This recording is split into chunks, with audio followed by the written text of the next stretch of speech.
आज का जो हमारा टॉपिक है वो केमिस्ट्री के हवाले से है, जिसमें हम डिस्कस करेंगे रिलेटिव एटॉमिक मास जो है वो उसके बारे में हम डिस्कस करेंगे। तो रिलेटिव एटॉमिक मास क्या होता है उसके बारे में जो है इस टॉपिक में हम देखेंगे कि what is relative atomic mass unit भी हम उसका देखेंगे। सबसे पहले हम बात करते हैं रिलेटिव एटॉमिक मास की।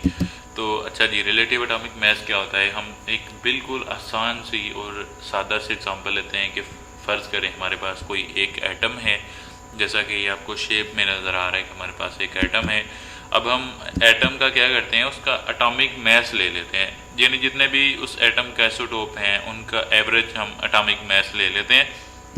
नंबर 2 हम लेते हैं जी कार्बन 12 आइसोटोप जो है, ठीक है, उसका एटॉमिक मास, और उसके एटॉमिक मास का जो हमारे पास जो 12वां हिस्सा है, ठीक है, एटॉमिक मास का जो 12वां हिस्सा है कार्बन 12 के, ठीक है, उसके साथ अगर हम उस जो हमारे पास एटॉमिक मास आया था पहले एटम का उसका हम कंपैरिजन करते हैं तो वो हमारे पास जो है वो रिलेटिव एटॉमिक मास आ जाएगा।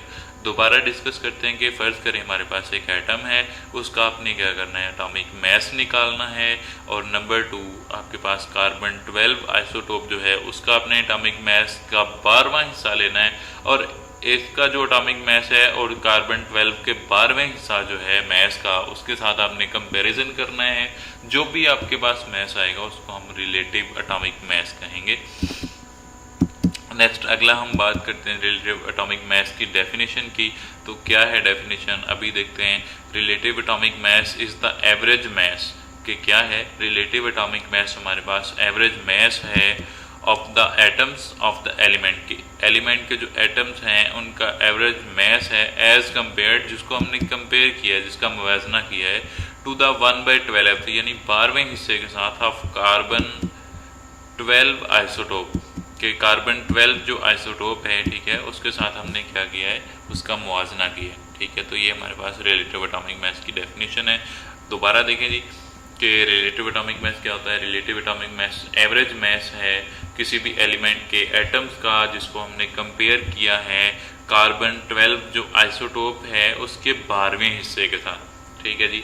समझ आ गया आप लोगों को कि रिलेटिव एटॉमिक मास की हम बात कर रहे थे। तो क्या होता है रिलेटिव एटॉमिक मास, कि आपके पास एक एटम है, उसके आपने जो है वो उसका मास निकालना है, एवरेज मास, और नंबर 2 आपने जो कार्बन 12 आइसोटोप है उसका मास का 12वां हिस्सा लेना है और दोनों का कंपैरिजन कर देना है, ठीक है, यानी मुवाजना कर देना है। तो जो आपके पास मास आएगा वो रिलेटिव एटॉमिक मास होगा।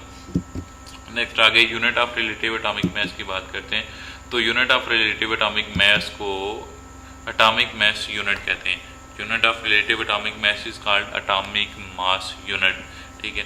तो ये इसकी सिंबल भी है विद सिंबल AMU, यानी एटॉमिक मास यूनिट को हम AMU से जाहिर करते हैं, ठीक है। तो 1 एटॉमिक मास यूनिट किसके इक्वल होता है, क्या होता है 1 एटॉमिक मास यूनिट? तो 1 atomic mass unit is the 1/12 mass of 1 atom of carbon 12। तो कि कार्बन 12 जो हमारे पास एटम है, कार्बन 12 का जो एटम है, ठीक है, उसका जो 12वां हिस्सा है उसको आप एक AMU या 1 एटॉमिक मास यूनिट कह सकते हैं, ठीक है जी।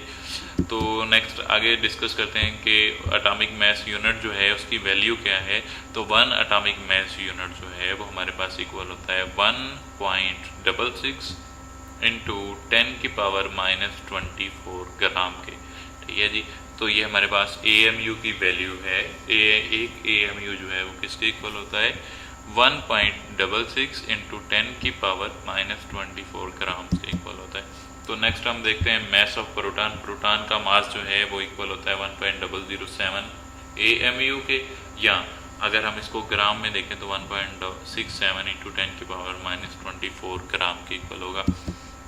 नेक्स्ट बात करते हैं मास ऑफ इलेक्ट्रॉन की। इलेक्ट्रॉन का मास किसके इक्वल होता है जी? तो इलेक्ट्रॉन का जो मास है 1.0087 AMU, या अगर हम ग्राम में देखें तो 1.678 इंटू 10 की पावर -24 ग्राम के इक्वल होता है।